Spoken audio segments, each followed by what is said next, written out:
Ano na mga pre, medyo matagal-tagal ako nakapag-upload ng video, pero sa video ito, ituturo ko sa inyo kung paano i-install itong R7 Tail Tidy na pang Aerox version 2. Tara, let's!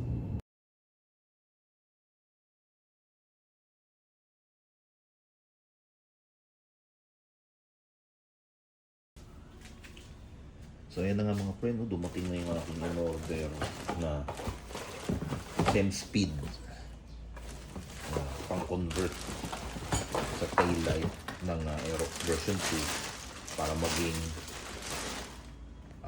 R7 ang tail light. So ayan na siya mga pre, no? Masasabi ko agad yung plastic, magandang pagkakagawa, pulido mga pre. Ayan, no? Makikita mo naman, pulido.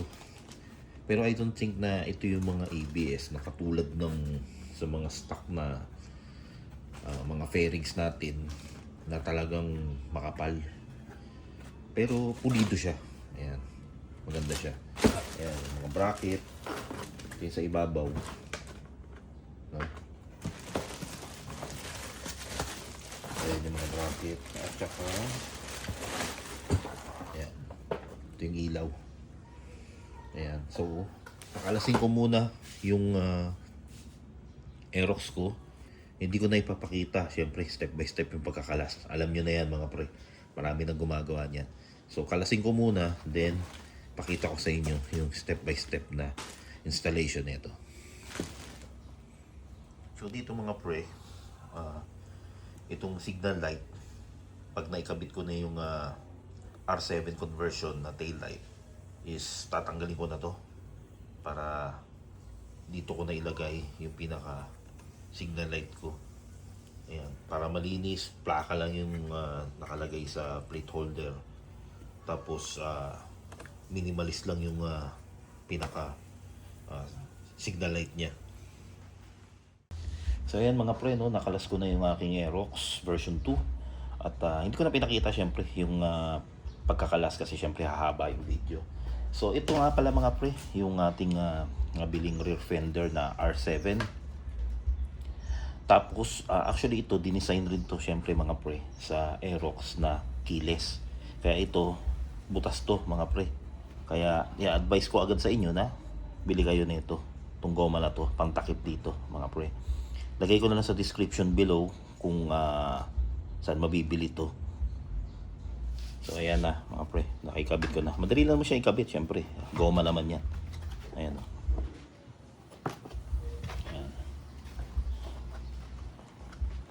So para sa mga standard version 2 na Aerox, actually walang silbi yan. Pero magandang takpan yan syempre para hindi magpasukan yung putik dyan. Pero yun nga lang, ayun no, meron pa rin butas dito. So malamang may mga makapuslit pa rin na mga ilan-ilang putik. Ayan. So kabit ko na mga pre, then pakita ko sa inyo kung paano ko gagawin yan. So dito tayo magsisimula sa likod mga pre. Ayan, kakabit muna natin to kasi ito yung mag-hold dun sa R7 taillight assembly. Ayan. So ito naman M6 ang gamit na bolts dito. Suggest ko rin mga pre, mas maganda kung mas mahaba para hindi basta-basta kumalas. Then, syempre, mas maganda kung naka-Loctite kasi ito mga pre, once na naikabit nyo ito, hindi nyo na basta-basta ma-access to, itong area na to kasi yun nga, nakatakip na dyan yung pinaka assembly ng tail light.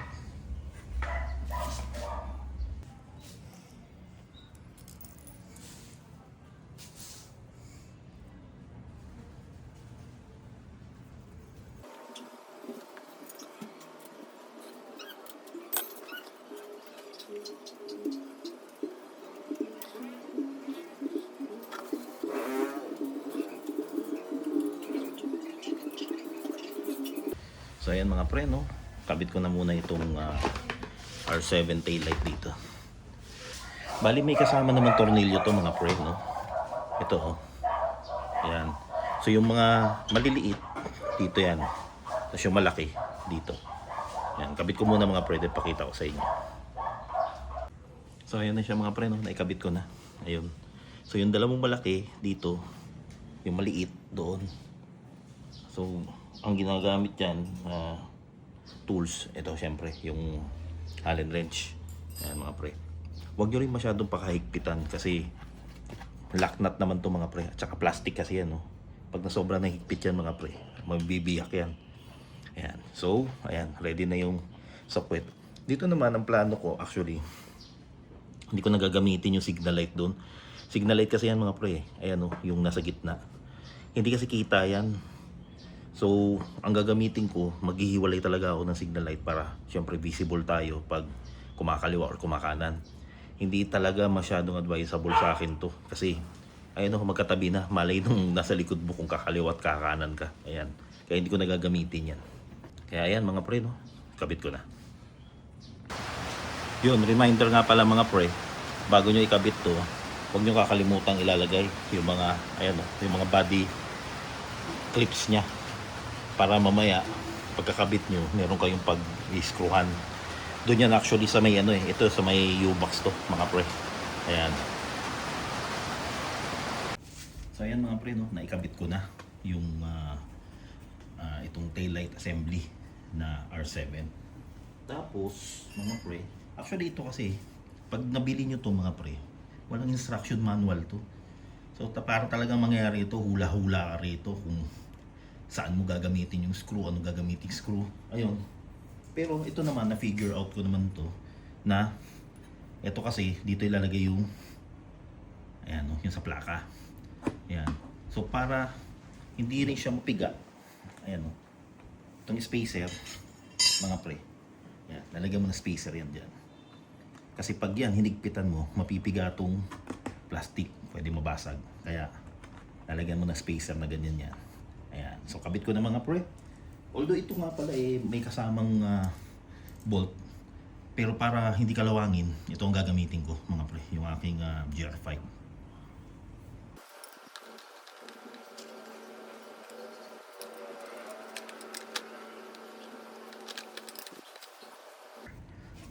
Tapos syempre mga pre, mas maganda kung lalagyan nyo ng Loctite.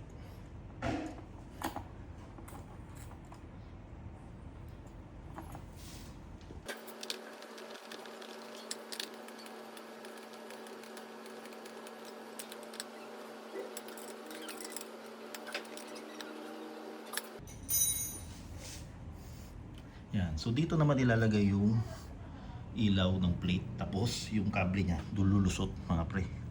Ayan o. Diyan, ganyan papasok. Ngayon, dahil sa ako'y medyo sigurista mga pre, kahit dati naman, ito lalagyan ko pa ng lock nut para talagang walang bitaw. So kabit ko muna tong plate light ng mga pre. Yan. So lusot dito ang kable, papasok doon.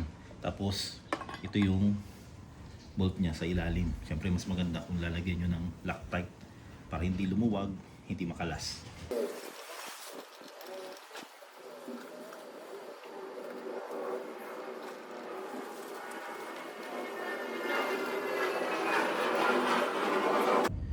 So ito nga pala mga pre, kung gusto nyo dito maglagay ng signal light, ayan o, kakabit nyo to. Yan, para dito pa rin yung signal light nyo. Pero this time mga pre, diba, sabi ko nga, dito ako maglalagay ng signal light. Yan. Papalitan ko na tong takip ko ng signal light para malinis siya, walang mga nakalabas na signal light dito. Dito lang. Ito nga pala yung nabili ko dyan mga pre, no? So ang pinili ko, itong hindi full na may ilaw, yung may itim sa gitna, para ito lang umiilaw dyan mga pre. Ayan, para tamang minimalist lang siya. Ayan. So dyan siya, tapos wawiring. So ayan na siya mga pre, no? Naikabit ko na yung plaka. Tapos kung napanood nyo yung mga una kong video, ayan, andito pa rin yung harness.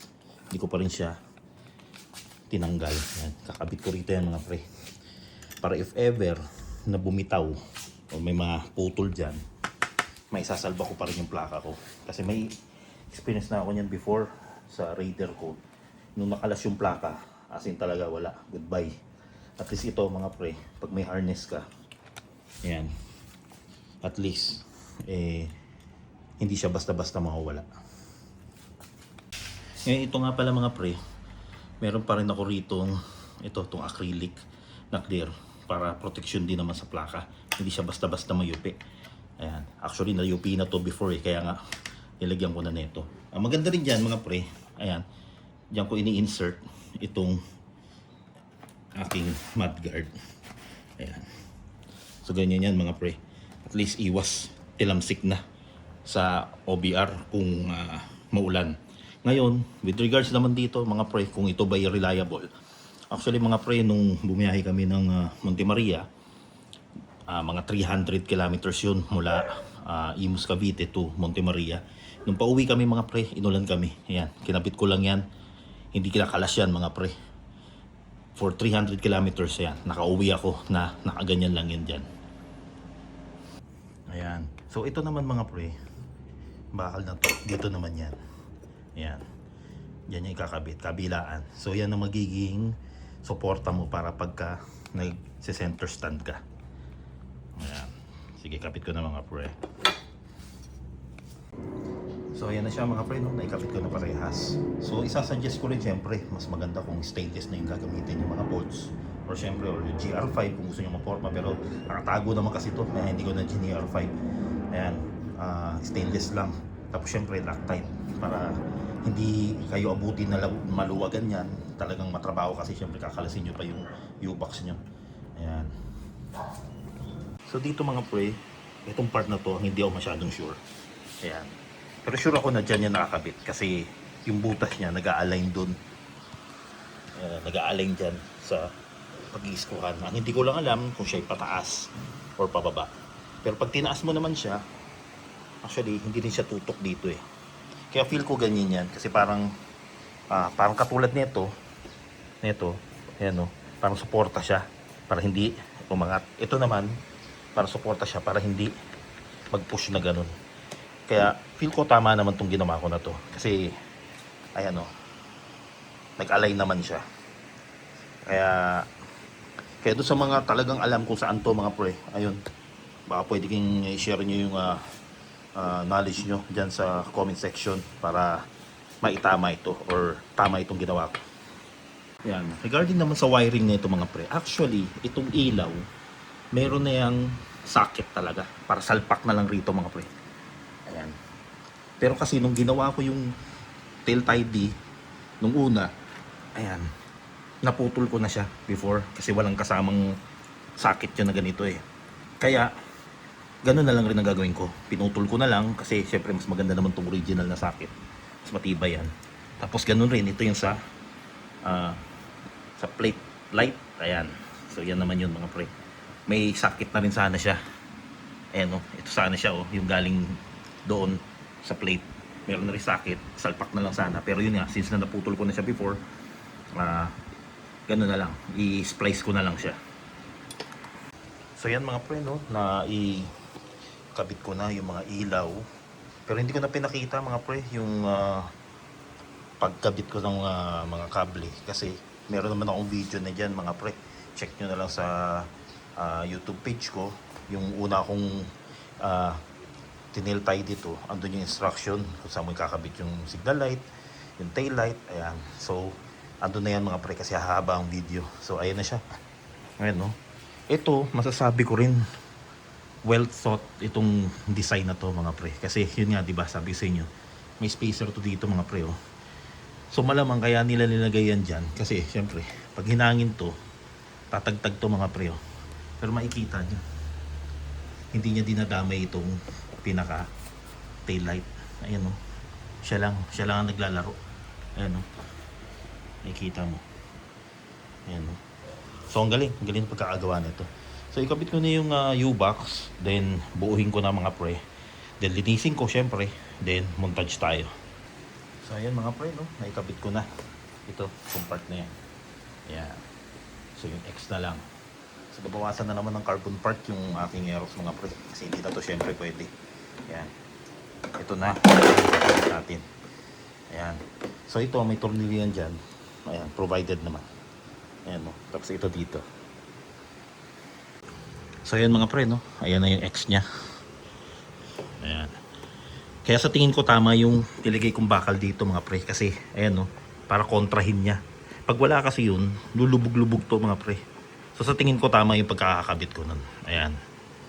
Pero syempre, pa-confirm na lang doon sa ating mga experts kung ganyan yung ring nilalagay yun, yung bakal na yun. So ayan mga pre, no? Naikabit ko na yung body. Huhugasan ko na lang to. Kakabit ko na rin yung stabilizer niya. Pero instead na ito ang kakabit ko mga pre, since na medyo naging aggressive na yung ating taillight, ayan, papalitan ko na rin siya ng aggressive na stabilizer. Ayan, TRC syempre, para bagay dyan. Alright, sige mga pre, kabit ko muna.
Ayan naman siya paggabi mga pre.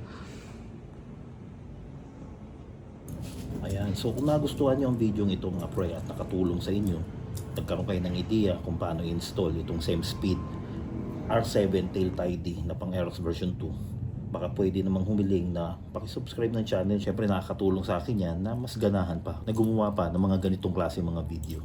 Palike na rin ang video mga pre at syempre share nyo sa mga kaibigan nyo na nagbabalak magkabit ng ganitong tail tidy mga pre. Sa next video naman mga pre, ipapakita ko sa inyo kung paano ko sinesetup yung camera 360 ko at ang mga action cam ko every time na meron kaming rides. Papakita ko sa inyo kung ano yung mga attachments na ginagamit ko. Baka makakuha rin kayo ng idea. Kaya hanggang sa susunod na mga video ulit mga pre. Ciao!